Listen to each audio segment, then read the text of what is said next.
Welcome to my channel. இன்றைக்கி பார்த்தீங்கன்னா நல்ல ஒரு லஞ்ச் ரெசிபி தான் பார்க்க போகிறோம்.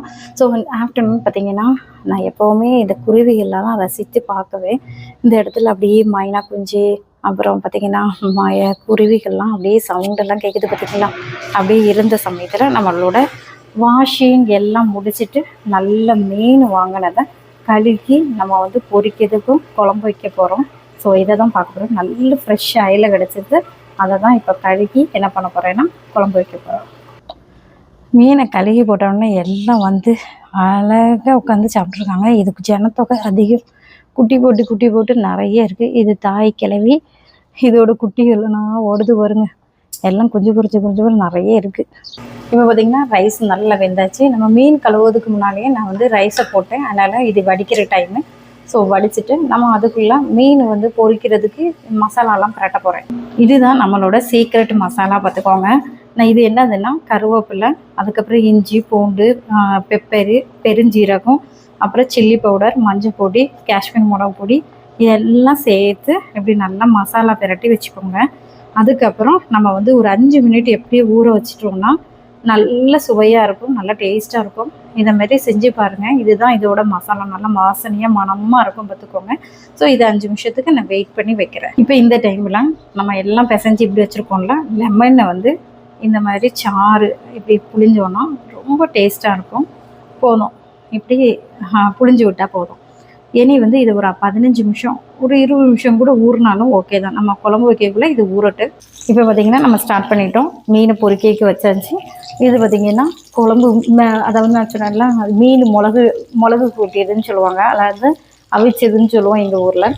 ஸோ அதனால் தேங்காய் எண்ணெய் ஊற்றிட்டு கடுகும் வெந்தயம் போட்டிருக்கேன். இது பொரிஞ்சதுக்கப்புறம் நம்ம எல்லாம் சேர்க்கணும். இப்போ பார்த்திங்கன்னா அது பொரிஞ்சதுக்கப்புறம் இஞ்சி பூண்டு எல்லாத்தையும் சின்னதாக என்ன பண்ணியிருக்கேன் வெட்டி அதையும் போட்டிருக்கேன். கருவேப்பிலை, பச்சை மிளகா. அதுக்கப்புறம் பார்த்திங்கன்னா இது நம்ம வந்து சதைக்கணும். சின்ன வெங்காயத்தை நல்லா சதைக்கணும். ஃபஸ்ட்டு எனக்கு சதைக்கிறதுக்கு அந்த இடிகள் இல்லாதனால நான் மிக்சியில் போட்டு என்ன பண்ணிட்டேன், இந்த மாதிரி லைட்டாக 1க்கு 2ஆக அரைச்சி வச்சுட்டு இப்போ இது வேகிட்டு வெந்ததுக்கப்புறம் தக்காளி போட்டு மிளகாலாம் போடும். இப்போ பார்த்திங்கன்னா மீனை திருப்பி போட்டாச்சு. நல்லா வாசனையாக இருக்குது பார்த்துக்கோங்க. அந்த பெருஞ்சீரகத்தோட மனம், இஞ்சி பூண்டு, கருவேப்பிலோட வாசனைலாம் நல்லா வருது. இப்போ இதில் தக்காளி சேர்த்து நல்லா வதக்கிக்கோங்க. இதில் தக்காளி வெந்ததுக்கப்புறம் நம்ம வந்து மசாலாலாம் ஆட் பண்ணணும். இப்போ பார்த்திங்கன்னா எல்லா மசாலா பொடியும் போட்டாச்சு. நம்ம மிளகு பொடி, அதுக்கப்புறம் மல்லிப்பொடி, மஞ்சள் பொடி, உப்பு எல்லாம் போட்டு நம்ம அப்படியே இது கூடயே நம்ம வந்து விளக்கிட்டே இருக்கணும். அதுக்கப்புறம் நல்லா இது மாதிரி உடஞ்சி வந்ததுக்கப்புறம் நம்ம புளிக்கரைசல் இருக்குல்ல, குடம்புளி தான் நம்ம போட போகிறோம்.